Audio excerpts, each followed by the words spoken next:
It was one of the last times the world saw Saddam Hussein alive. Now, for the first time, you will see where he lived out his last moments, in his cell, reading from his journal, and his final haunting photograph. So he was actually jailed in a building he built. Jailed in a building that he built, jailed in a building that many of his guests came and enjoyed. Did he know where he was? You know, initially we didn't think he did, but he actually did know. I mean, he ultimately knew exactly where he was for a combination of reasons that only the owner would probably know. You're just in a park. Major General Doug Stone oversees detention operations. According to Stone, Saddam also knew what was once decadent had become bare. This is the cell where Saddam Hussein slept, bathed, and spent his final morning. So he got up. He was informed that, in fact, today would be the day that he would be going to the execution. He bathed himself here in a very modest manner. It was winter, so it was cold. He then put on his dark suit, the one that I think most people have seen that was laying out here. He put that on, and he was all ready to go. It took, I think, about a 10-minute delay. But as he went out, he said goodbye to the guards and then got in the vehicles and, of course, proceeded on over for the execution. What did the guard write about his final minutes before he went to the gallows? Yeah, well, just in the last 10 minutes while he was waiting, he asked the guard, he said, I want to give you all my belongings. Please give those to the lawyer, and please tell my daughter that he is going to meet God with a clear conscience and that he's going as a soldier, sacrificing himself for Iraq and for his people. Next to Saddam's cell, his exercise bike, examining table, basic medication, and a nickname not many people have ever heard. Why did you all call him Vic? Little known secret. When he came here, there was a debate. Do you call him Mr. President? No, that doesn't sound very good. What do you call him? Each detainee has an internment security number, and so we thought we're not going to call him that number either. So one day he looked across and said, well, why do you have that initials on there? And we said, well, that stands for very important criminal. He said, well, what does that mean? He says, well, it's Vic. He said, well, okay, that's what I want to be called. But, says Stone, Saddam felt much more comfortable in his garden, a garden he was allowed to grow under a watchful eye. This is probably his favorite area. Again, not particularly too elaborate.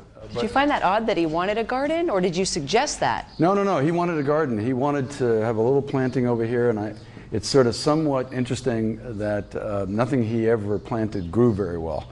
And I don't know why that is, other than, you know, you can see there's still some plants left there that kind of grew up, but the kind of flowering he was hoping for, I guess, didn't flower.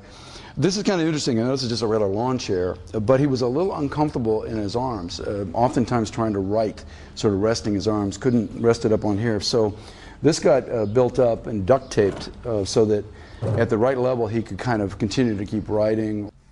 They are writings, Stone tells us, that have never been read publicly before. Here, in these pages, it is clear Saddam was obsessed with his legacy. Therefore, I find my responsibility of citizens and my role as a believer in the nation require putting the dots on the letters so that the people and history thereafter may know the facts as they are and not as those who want to counterfeit it. So he's afraid that history will not be recorded as he wants it recorded. As he wants it recorded, exactly. Let me ask you about the poetry. He writes this one poem talking about Baghdad. He says, the nights are darker after the sunset, but the smoke and the burning overwhelms the city. You will feel suffocated under its skies. My days are now nights, no stars, no moon, but lots of screams. He was writing about something he couldn't see.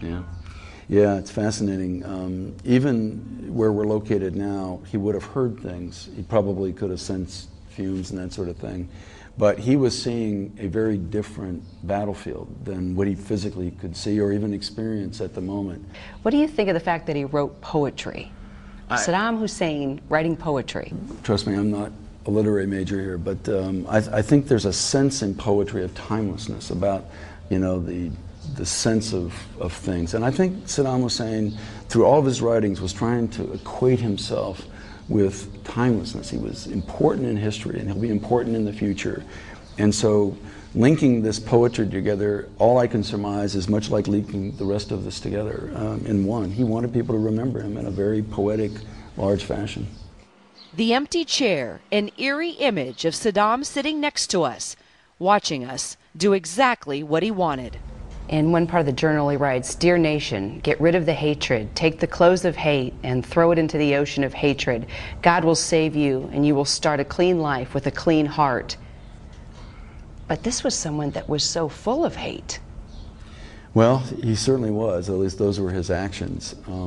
But how we see ourselves, how the world sees us, how you want yourself to be seen in history, how you'll write about it, there's a cunningness to him. There's a sense of where he's fitting. There's a desire to sort of piece things together so that this is what you'll remember. But this is the way many will remember Saddam Hussein. So this was the last photo that was taken of him? That's right, Kira. This is the last picture ever taken of Saddam Hussein alive that we're aware of. Why is he so irritated? He looks angry. Yeah, he is angry, and that's very perceptive. He actually is a guy that wouldn't normally look like that, but our guards noticed it. What had happened was the Iraqi guards had written his name on the back of this whiteboard as if to take his picture in front of the word Saddam Hussein, and they had misspelled his name. Oh. So he turned to him and said, "I am Saddam Hussein." A captured moment of an angry man, a man who until the end refused to see himself as anything other than a believer in the nation he lost. Kira Phillips, CNN, Baghdad.